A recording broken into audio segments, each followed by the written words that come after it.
우리는 지금까지 홍해 사건이 기록되어 있는 이 본문 말씀을 통해서 고난 극복을 위한 법칙들에 대해서 우리가 살펴보았습니다. 오늘이 이제 네 번째 시간입니다. 그래서 오늘은 이제 마지막 제5법칙을 우리가 살펴보려고 하는데요. 또 혹시 이제 까먹는 은사가 있는 분들을 위해서 그동안 배웠던 네 가지를 우리가 복습하는 차원에서 다시 한번 네 가지 법칙이 무엇인가를 우리가 살펴보도록 하겠습니다. 제1법칙이 있습니다. 하나님은 하나님만 아시는 어떠한 이유로 인해서 우리에게 고난을 허락하실 수 있다는 것. 하나님만 아시는 이유 때문에 고난을 허락하실 수 있다. 제2법칙은 하나님께서 만일 우리가 하나님께 순종하는 가운데도 어떻게 보면 일어나는 고난이라면 그것에 대해서는 반드시 하나님께서 책임져 주신다는 것. 그 다음 세 번째는 우리가 고난을 당했을 때 특히 순종하는 가운데 오는 고난 속에서 우리는 어떻게 하면 하나님께 영광을 돌릴 것인가를 질문하라고 우리가 배웠습니다. 하나님, 이 상황에서 어떻게 주님은 영광을 받으실 것입니까? 자, 이렇게 질문하라고 배웠고요. 자, 지난 시간에 배운 사법칙은 무엇이냐면 마귀를 인식하시되 우리의 두 눈은 항상 주님을 바라보라고 이렇게 우리가 배웠습니다. 그러니까 우리의 두 눈은 그러니까 마귀를 인식하되 우리의 두 눈은 항상 예수님을, 하나님을 바라보아야 됩니다. 자, 이제 오늘 고난 극복을 위한 제5법칙 마지막 시간을 가지려고 하는데요. 자, 제5법칙을 말씀드릴 테니까 저를 따라해 주시기 바랍니다. 고난 속에서 기도하고 믿음으로 기다려라. 아멘. 네, 고난 속에서 기도하고 믿음으로 기다려라. 이것이 바로 5법칙입니다. 우리가 그동안 배운 바와 같이 출애굽 백성들은요, 홍해 앞에서 진퇴양난의 상황이 있었죠. 앞에는 홍해 바다가 가로막고 있고 뒤에서는 애국 군대가 추격을 하고 있어요. 좁혀오고 있어요. 어떤 분들은 그럼 양옆으로 도망가면 되지 않느냐 하는데 못 도망가요. 왜냐하면 한쪽은 비하이롯이라고 해갖고 암벽으로 가득한 높은 그 암벽이 있어갖고 노인분들, 어린아이들 거기 못 건너갑니다. 자, 그 다음에 반대쪽은 뭐가 있냐면 애굽의 그 국경수비대가 있는 곳이에요. 거기를 들어간다는 건 호랑이 굴로 그냥 자기가 알아서 나 잡아잡소 하고서 들어가는 거랑 똑같아요.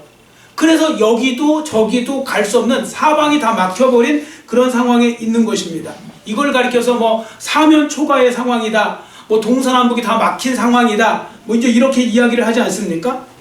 자, 그러면 하나님께서는 왜 이스라엘 백성들에게 이러한 진퇴양난의 상황에 놓이게 만드셨을까? 그 부분을 우리가 생각해 보는 것이 중요한데요. 여러분 아셔야 됩니다. 성도들이 하나님 말씀대로 그냥 사는데, 나름대로 순종하고 사는데 갑자기 어려움이 오고 고난이 올 수 있거든요. 그럼 그때는 여기는 분명한 이유가 있을 것입니다.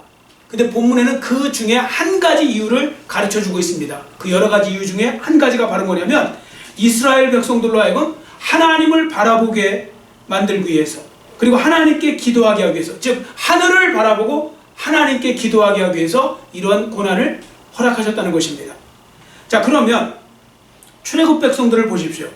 당시 그들에게 열려있는 곳은 어디밖에 없었느냐면 하늘밖에 없었어요. 하늘 쪽. 사방이 다 막혔으니까요. 근데 왜 하나님은 하늘만 보이게 하셨느냐면 이스라엘 백성들로 하여금 하나님을 향하여 기도하게 하고 하나님께서 그 기도를 들으시고 구원하게 하시기 위해서 그런 것입니다. 그럼 그 목적이 무엇이냐? 지난 시간에 배웠잖아요. 결국 하나님께 영광을 돌리고 그 하나님이 영광 받으시면서 이스라엘 백성들에게도 하나님 그 영광이 뒤따르게 하기 위해서, 그리고 그들의 믿음을 키우고 그들의 믿음을 성장시키기 위해서 여러 가지 목적을 놓고 했다고 했습니다.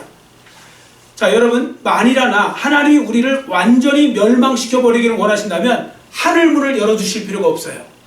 그러니까 하늘문을 열어주셨다는 건 길을 열어주신 거예요. 그 길로 모르라고, 그 길로 초점을 맞추라고 열어주신 것입니다.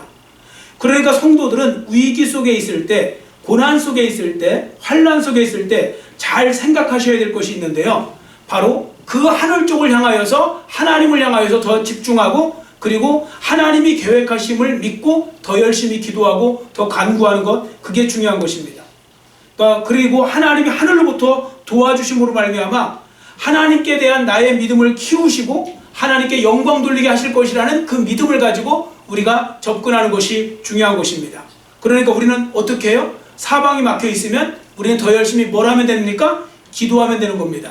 누구를 향해서요? 하나님을 향해서, 하늘을 향해서 기도하는 것이 중요합니다. 고린도후서 4장 8절에 이런 말씀이 있거든요. 고린도후서 4장 8절에 보시면 우리가 사방으로 우겨쌈을 당하여도 쌓이지 아니하며, 사도 바울이 한 말인데요. 사도 바울이 보니까 자기도 사방으로 꽉 막힐 때가 있었어요.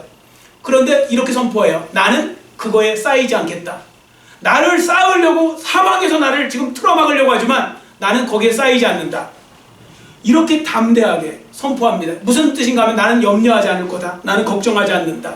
이렇게 나가는 거거든요. 그럼 어디서 그런 그 담대함이 생겼을까요? 자, 그 부분을 그 앞절을 읽어보시면 됩니다. 자, 고린도후서 4장 7절인데요. 같이 앞에 보시고 같이 읽겠습니다. 우리가 이 보배를 질그릇에 가졌으니 이는 심히 큰 능력은 하나님께 있고 우리에게 있지 아니함을 알게 하려 함이라. 아멘. 크신 능력의 하나님께서 바울에게 계시다. 이걸 바울은 인식한 거예요. 그리고 그걸 제대로 믿고 있었던 거예요. 하나님이 나와 함께 계시다. 그렇기 때문에 나는 동서남북이 다 막혀도 위쪽이 열려있기 때문에 하늘을 향해서, 하나님을 향해서 기도하면서 나는 나아갈 것이다. 그렇기 때문에 나는 쌓이지 않는다. 나는 거기에 이렇게 붙들리지 않는다. 그런 고백을 하고 있는 것입니다. 여러분, 성도들이 기억해야 될 중요한 말씀이 하나 있는데요. 그 하나님이 사도 바울을 통해서 왜 성도들이 때로는 살소망까지 끊어지는 상황까지 놓였다가도 하나님이 건져주시는가, 이제 그 부분을 갖다가 이제 가르쳐 주시는 말씀이 있거든요. 그게 고린도후서 1장 8절 9절에 있어요. 자, 앞에 보시고 고린도후서 1장 8절 9절 같이 읽겠습니다. 형제들아, 우리가 아시아에서 당한 환난을 너희가 모르기를 원하지 아니하노니 힘에 겹도록 심한 고난을 당하여 살소망까지 끊어지고, 자, 그 다음 절, 우리는 우리 자신이 사형 선고를 받은 줄 알았으니 이는 우리로 자기를 의지하지 말고 오직 죽은 자를 다시 살리시는 하나님만 의지하게 하심이라. 아멘. 자, 여기 보시면 사도 바울도요, 죽을 때까지, 죽기 직전까지, 어떻게 보면 죽을 어떤 그런 살수망이 없을 때까지 그런 큰 고난과 역경과 고통 속에 빠진 적이 있었다는 것입니다. 그런데 그가 거기서 살아나고 보니 왜 이렇게 하셨을까? 나는 하나님 앞에 복음 전한 것밖에 없고 나는 하나님 안에서 하나님 말씀에서 살려고 한 것밖에 없는데 왜 내가 저 죽을 상황까지 갔는가? 그래서 자기가 거기서 깨달은 걸 이렇게 표현한 겁니다. 오직 죽은 자를 다시 살리시는 하나님만 바라보게 의지하게 하기 위해서, 하나님만 바라보고 의지하게 하기 위해서 그렇게 하셨다는 것입니다. 자, 그래서 그는 더욱더 하나님을 의지하고 나아갔다는 거죠.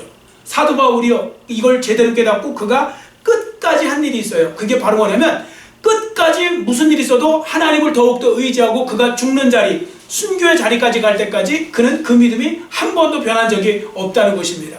그래서 그가 위대한 사도인 것이죠. 자, 여러분, 이것이 이해가 되셨다면 본문으로 돌아와서 이스라엘 백성들을 보세요. 이들이 지금 사면 초가의 상황에서 하늘 쪽만 열렸다는 것을 알았을 때 그것은 바로 그들이 무엇을 깨달아야 되는 것을 보여주는 것입니까? 그건 바로 하늘을 향해 하나님께 간절히 기도하라는 것, 그 메시지를 던져주고 있는 것입니다. 그래서 하나님께서는요, 하늘문만큼은 항상 열어놓으시는 것입니다. 여러분, 그거 아세요? 여러분의 인생 가운데서요, 사방이 막힌 적이 있으실 겁니다. 사방이 막힌 적이 있다고요, 살다 보면. 그런데 그때도 잘 생각해 보시면 하늘문만큼은 열려 있었다는 걸 아실 겁니다. 단지 하늘문이 열려 있는데도 관심도 없고 기도도 하지 않고 찾지 않는 사람이 있을 것입니다. 또 때로는 죄를 져갖고 그 회개를 하지 않아갖고 하나님이 귀를 닫으신 적도 있을 겁니다. 그러나 그거 아닌 이상은요, 여러분, 하나님은 여러분이 하나님을 향해서 간절히 부르짖고 기도하시잖아요. 그 기도에 하나님은 귀를 닫으시는 법은 없으세요. 하나님은 항상 그 귀를 여시고 그 기도에 응답하시는 하나님이십니다. 자, 그러면 출애굽 백성들은 이 위기의 순간에, 이 고난의 순간에 어떻게 반응을 했는지에 대해서 우리가 함께 읽어보도록 하겠습니다. 자, 본문 10절입니다.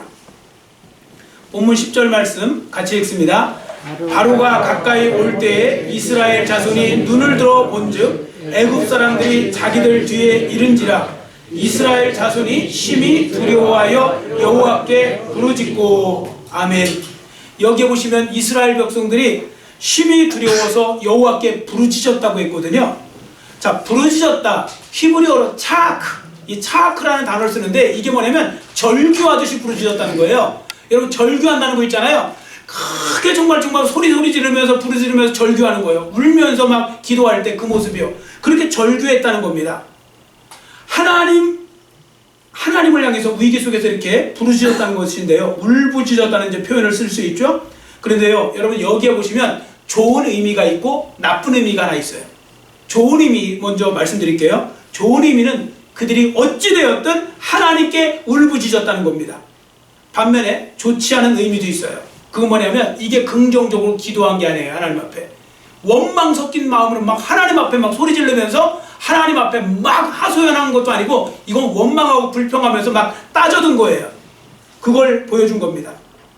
자, 그러나 이스라엘 백성들의 부르짖음이 믿음의 기도였던 원망의 부르짖음이었던 그래도 한 가지 분명한 사실이 뭔지 아세요?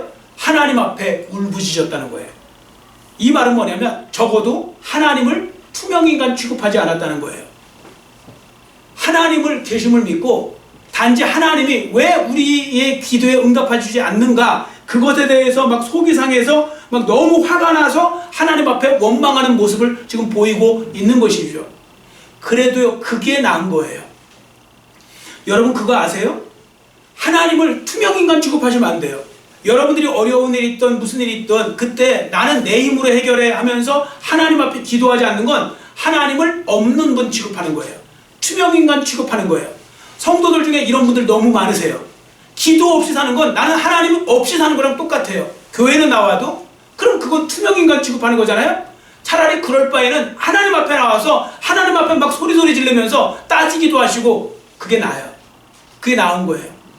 여러분 시편 말씀 보세요. 시편에 보시면 여러분들이 시편 읽다 보면 어떻게 이런 말까지 막 하나님 앞에 막 하나님 왜 이러십니까? 막 어찌하여 나를 버리십니까? 뭐 이러면서 막 소리치면서 막 그 쓰는 말씀들이 있거든요. 시편? 그게 시편이 기도거든요. 그게 바로 안 하는 것보다 100번 난 거예요. 안 하는 것보다. 여러분 하나님을 투명인간 취급하시면 안 돼요. 자, 본문에 보세요. 그들이 부르짖었어요. 물론 원망 속에 부르짖었어요. 왜 그랬을까? 그들이 지금 다 이해를 못한 거예요. 그저 현재의 상황만 바라보니까 도대체 답을 모르겠는 거예요. 그리고 너무너무 화가 나는 거예요. 그리고 섭섭한 거예요. 하나님 앞에. 자, 그들은 하나님께서 이미 말씀해 주신 이 4절 말씀을 잊어버리고 있었거든요. 자, 지난 시간에도 우리가 보셨잖아요. 4절을 보세요.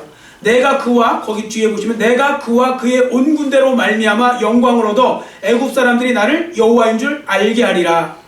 이 약속의 말씀을 믿지 못했기 때문에 두려움에 빠졌고요. 그들은 두려움은 원망으로 바뀌게 된 겁니다. 사람은요, 두렵고 무섭잖아요. 원망하게 되어 있어요. 뭔가 일이 안 되잖아요. 원망하게 되어 있어요. 근데 그걸 그들은 그 순간에는 이해할 수 없었던 거예요. 그래서 여러분 저도요, 목회를 하다가 보면 많은 어려운 일들을 보잖아요. 저도 겪고 어려운 일들을 겪는 성도들도 보고 겪을 때 제가 하는 말이 뭔지 아십니까? 저를 향해서도 그렇게 말해요. 지금은 판단하지 말자.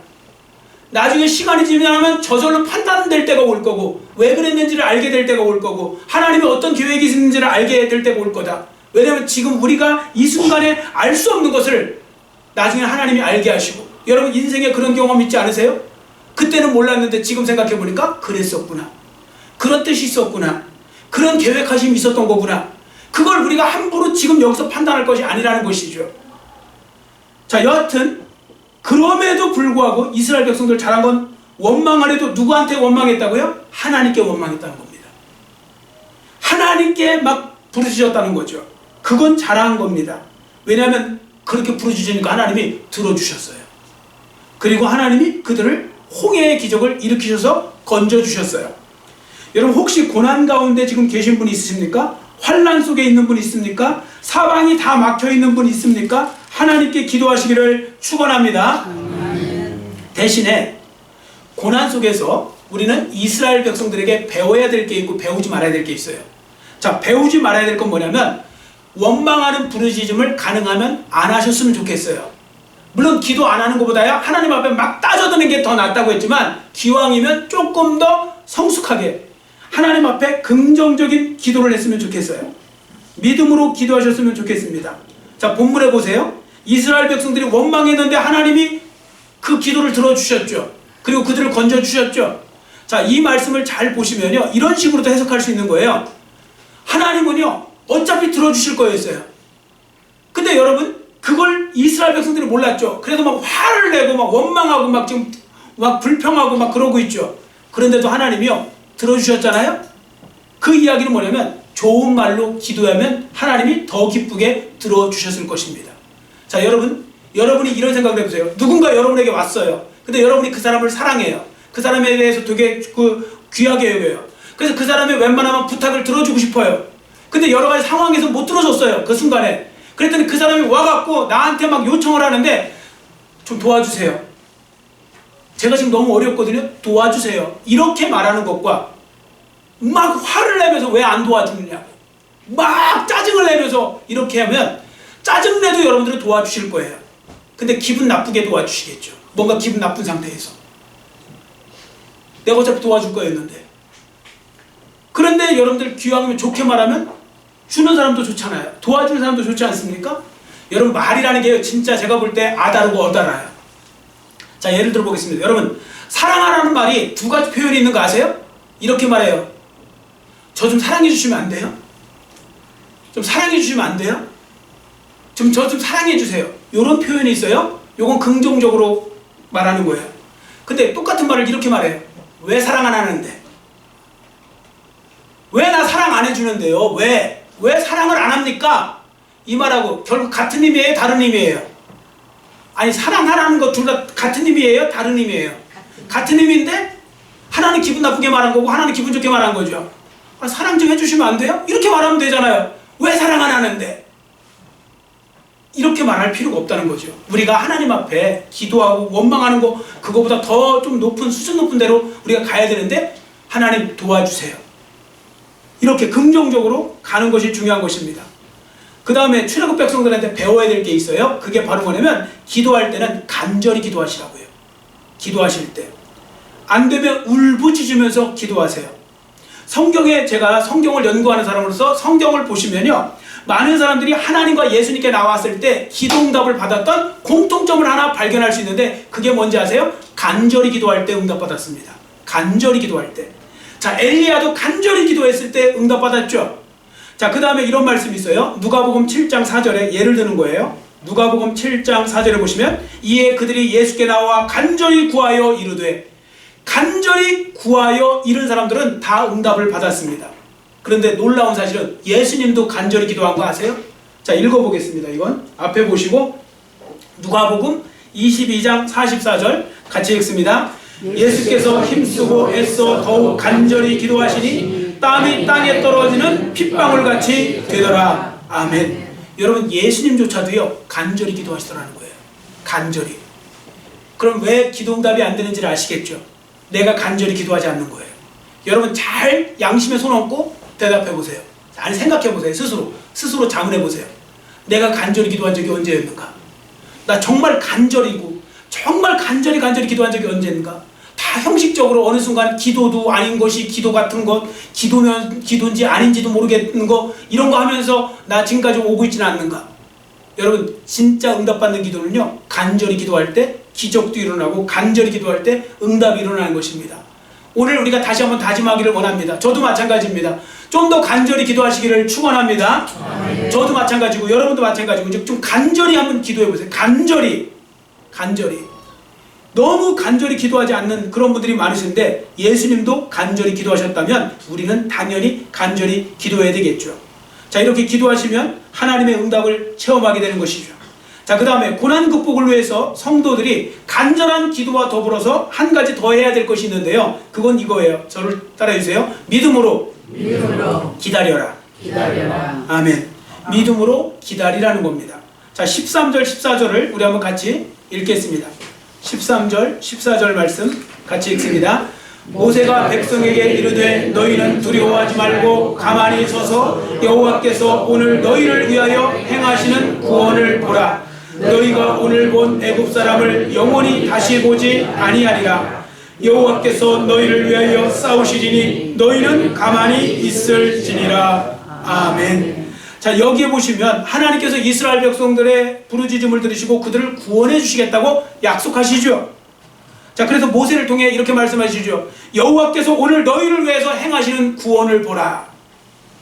이렇게 백성들에게 믿음으로 선포하게 하셨습니다. 실제로 하나님은 그 약속대로 이루어 주셨고요.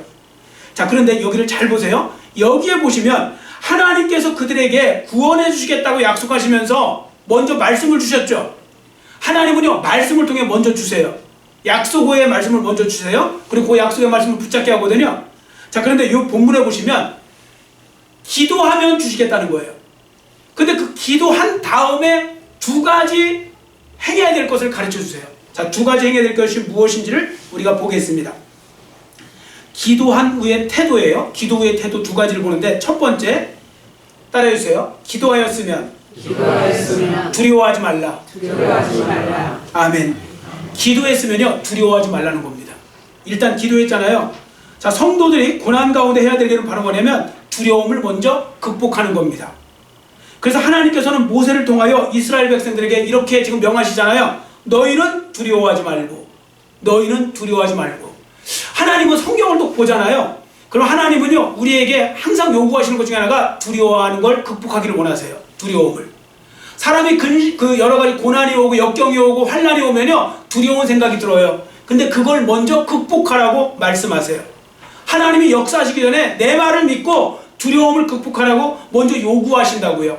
그 요구에 여러분들 그 응답하시는 사람이 하나님의 기적을 체험하는 것입니다. 자, 본문을 보세요. 이 본문 상황 보면 이스라엘 백성들은 얼마든지 두려워할 상황이 되죠. 이스라엘 백성들. 왜 그런가 하면 여러분 남일이라고 생각하지 마시고요. 여러분 한번 생각해 보세요.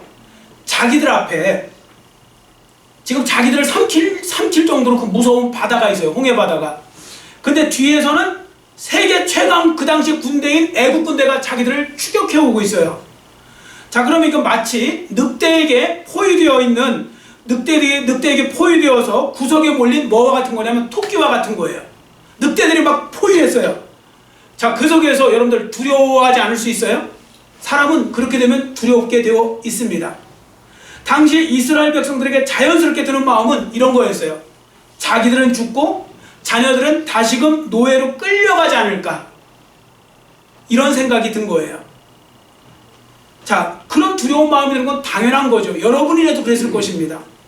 그런데 하나님이 어떻게 말씀하시는가 하면요, 그래도 두려워하지 말라는 것입니다. 그래도 두려워하지 말라. 왜냐하면 그들이 안전을 확신할 만한 충분한 이유를 가지고 있기 때문이죠. 여러분, 하나님께서 이스라엘 백성들에게요, 두려워하지 말라고 말씀하신 이유를 분명히 아실 필요가 있는데요, 그것은 그들이 두려워해야 될 이유보다 두려워하지 않아야 될 더 큰 이유를 가지고 있기 때문에 그런 것입니다. 자, 에어컨 좀 켜주세요. 자, 더 큰 이유가 뭐냐면, 자, 당시 이스라엘 백성들이 강력한 군대였죠. 그건 두려워할 대상이잖아요. 환경이 그렇게 어려운 거예요. 근데 그들에겐 더 큰 동맹군이 있었어요. 이스라엘 백성들에게. 그 동맹군이 누구일까요? 여호와 하나님이신 줄 믿습니다. 여호와 하나님이 애굽에서 10가지 재앙을 일으키신 그 하나님께서 이스라엘 편에 계셨다고요. 그렇기 때문에 그걸 믿고 두려워하지 말라고 하셨거든요. 자, 그런데 이스라엘 백성들은 여전히 두려워하고 있었어요. 그 말은 뭐냐? 그 부분에 대해서요, 마틴 로이드 존스 목사님이 이런 설교를 한 적이 있어요. 마틴 로이드 존스 목사님이 왜 갈릴리 바다에 그 예수님의 제자들이 건너갈 때 풍랑 만났을 때 막 두려워하는 모습 나오잖아요. 그것에 대한 설교를 하시면서 결론을 이렇게 내시더라고요. 한번 잘 들어보세요. 제가 그분이 쓴 그 설교에서 베낀 겁니다. 잘 들어보세요. 나는 환경 때문에 염려하지 않습니다. 우리 그리스도인들은 어떠한 환경에 처하더라도 요동해서는 안 됩니다. 이성을 잃어서도 안 됩니다. 또한 당황하여 어찌할 바를 몰라서도 안 됩니다.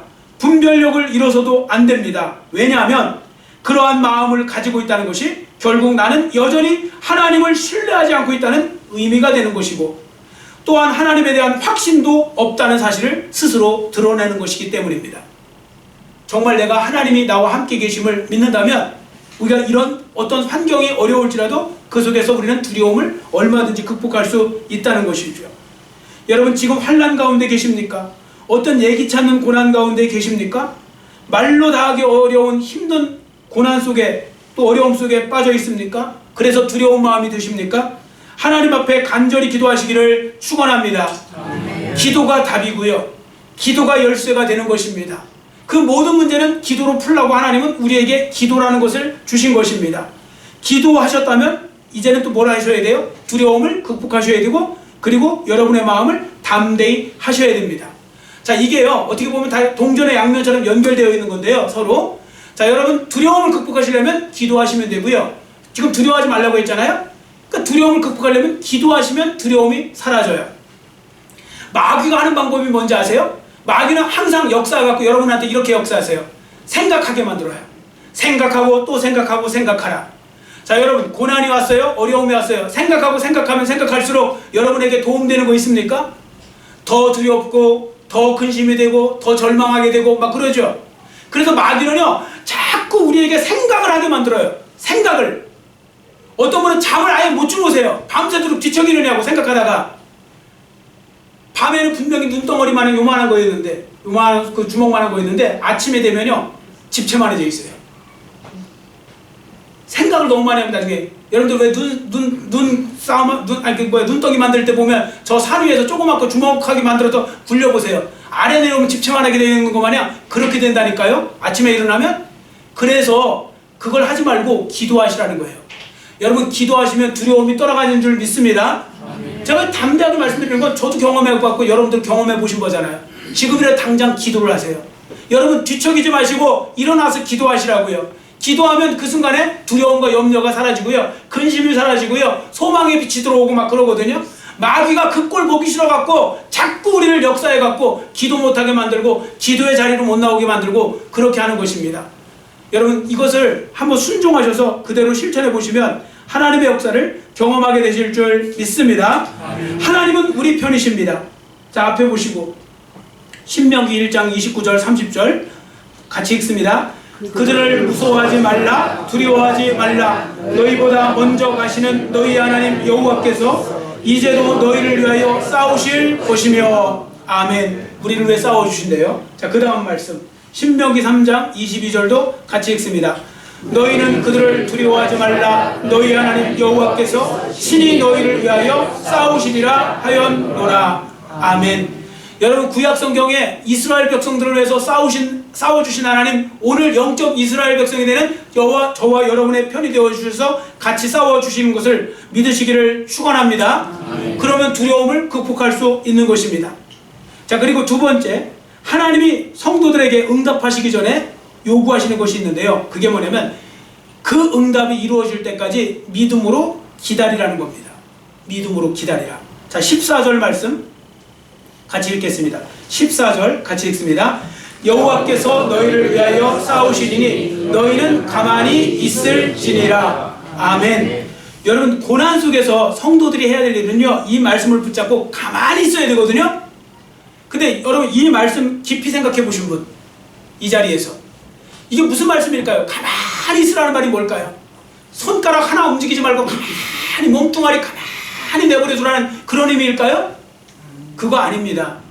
여기 가만히 있으라는 말은 두 가지 중요한 의미가 있으니까 잘 들으세요. 첫 번째, 가만히 있으라. 이 14절에 가만히 있으라는 말은 뭐냐면 휴식을 취하듯이 마음의 평안을 갖고 가만히 있으라는 겁니다. 그럼 이 말이 뭐냐면, 여러분, 고난이 오고 환난이 오잖아요. 그럼 사람 마음은요, 그때부터 요동치기 시작해요. 여러분, 환난과 고난이 갑자기 임했어요. 여러분 마음속에 있는 거 한번 얘기해 보세요. 뭐 있어요? 뭐가 막 요동을 쳐요? 두려움도 있을 거고, 예? 아예 다 평안하게만 사시는 거죠. 엄청나게 많아요. 그죠? 뭐 두려운 마음, 근심, 염려, 걱정, 뭐 별게 다, 원망 다 있어요. 그게 막 요동을 쳐요. 막 국끓이듯이 막 요동을 치거든요. 그거 가만히 냅두라는 거예요. 평안하게 하나님이 역사하실 것을 믿고 가만히 있으라. 가만히 있으라. 잔잔히 있으라. 그런 의미고요. 또 한 가지 의미가 있어요. 가만히 있으라는 말은, 사람이요, 환난과 고난과 역정과 막 이렇게 막 순식간에 그런 고난이 오잖아요. 그러면 사람들은 또 자꾸 입에서 뭐가 나오는지 아세요? 원망과 불평이 나와요. 사람은. 그래서 입 다물고 가만히 있으라는 얘기예요. 근데요, 여러분들 아시다시피 입 다물고 가만히 있기 쉬워요, 어려워요? 그리고 마음 평안함 가지기 쉬워요, 어려워요? 엄청 어려워요. 어떻게 하냐면 저도 해보니까 어려워요. 목사라고 되는 것도 아니에요. 저도 진짜 어려워요. 정말 막 요동치고 막 밤새도록 잠 안 올 때도 있어요. 그래도 제가 조금 일반 성도들보다 조금 나은 거 뭐냐면 그래도 조금 시간 지났을 때 내가 이러고 있으면 안 되지. 기도하자. 그리고 어차피 뭐 이거 지금 뭐 한다고 뒤집혀질 것도 아닌데 하나님의 역사심을 기다리고 그냥 기도해보자 하고서 이제 기도하잖아요. 그러면 마음이 좀 잔잔해져요. 마음이 잔잔해지면요 머리가 맑아져요. 머리가 맑아지면요 방법도 생각나요. 사람들이 거꾸로 해버린다니까요. 두렵고 막 그러면 아무 생각 안 나요. 사람이 아무 생각 안 나고요. 두렵고 막 겁나고 그러잖아요. 그럼 염려, 걱정, 근심, 원망, 불평 다 부정적인 생각만 드러나요. 이렇게. 그래서 아무 도움도 안 돼요. 그래서 하나님 말씀은 기가 막힌 거예요. 여러분들 어려운 거 고난 왔을 때 그걸 바꿀 수 없다면 그냥 믿음으로 여러분의 마음을 먼저 바꾸시기를 축원합니다. 내 마음을 바꾸시면 되잖아요. 어떻게? 평안하게. 내 영혼 평안해 하면서 하시면 돼요. 자, 그리고 어떻게 하냐면 적극적으로 믿음으로 기도하면서 하나님의 구원을 바라보시면 됩니다. 하나님밖에 없어요. 그리고 믿고 기다리잖아요. 그거야말로 진짜 하나님을 압박하는 거 아닐까요?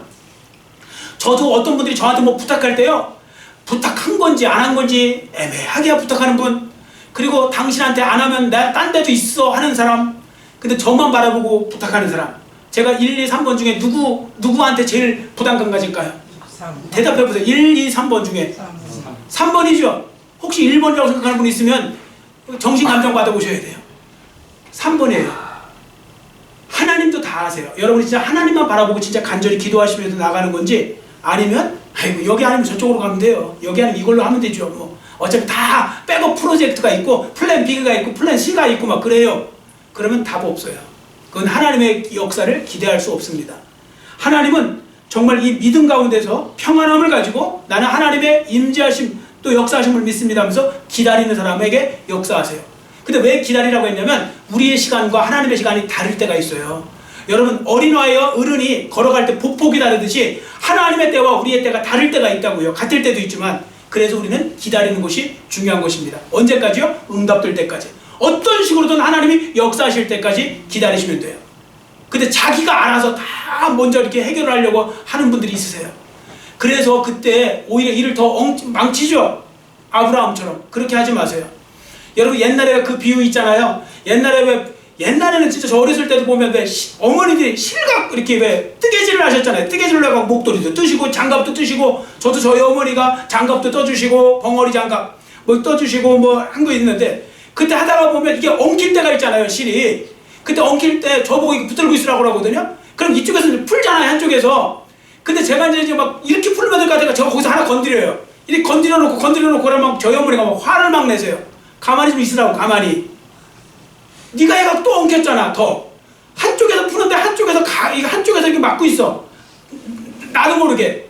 여러분, 하나님이 역사하실 수로 가만히 계셔야 되는데 내가 풀고 앉아있어요. 그 뒤에 옆에서. 한쪽에서 풀어야 되는데 같이 풀려고 하니까 뭐가 되냐고요. 그래서 그런 부분들을 여러분이 잘 생각하시고, 오늘까지 이제 4주에 걸쳐서 5가지 법칙을 우리가 살펴보았습니다. 이 말씀을 다시 한번 잘 기억하시고요.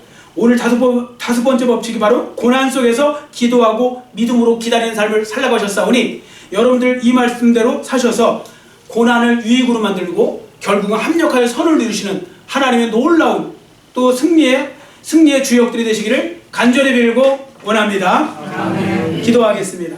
사랑의 하나님 아버지, 오늘 말씀을 통하여서 또 우리가 한 달 동안 말씀을 통하여서 우리가 고난을 당할 때 어떻게 고난을 유익으로 바꿀 수 있는지, 고난을 이길 수 있고 극복할 수 있는 5가지 법칙을 살펴보았습니다. 이 말씀을 잘 기억하게 해주시고, 우리가 고난 속에 때로는 빠질지라도 그 고난을 유익으로 바꿀 수 있을 정도로 하나님 말씀대로 순종함으로 말미암아 그것이 정말 내게 유익이 되고 나의 믿음을 키우고 하나님께 영광을 돌리고 나에게도 영광이 되고 합력하여 선을 이루는 그것을 경험하는 삶의 주인공들 우리 모두가 될 수 있도록 은혜 도와하여 주시옵소서. 예수님의 이름으로 간절히 축복하오며 기도드렸사옵나이다. 아멘.